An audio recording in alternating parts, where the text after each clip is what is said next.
Just making a little video of the sound that my Fiesta ST is making. It's recently been back at the dealership to have a cylinder head replaced because it was cracked and it was cross-threaded, and then also had the clutch replaced too. Now there's this noise. This is about 6,000 miles later. I'm pretty sure it's a CV, but just so you know, let's see if I can get a good sound of it here. This is in gear, off gear.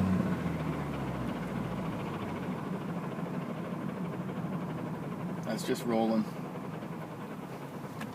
In gear. It still makes a noise. That's in gear, off gas. That's in neutral. It's pretty loud. So, taking it to the shop right now to have it figured out. So I'll let you guys know what it is. Hopefully it can help you guys out in the future.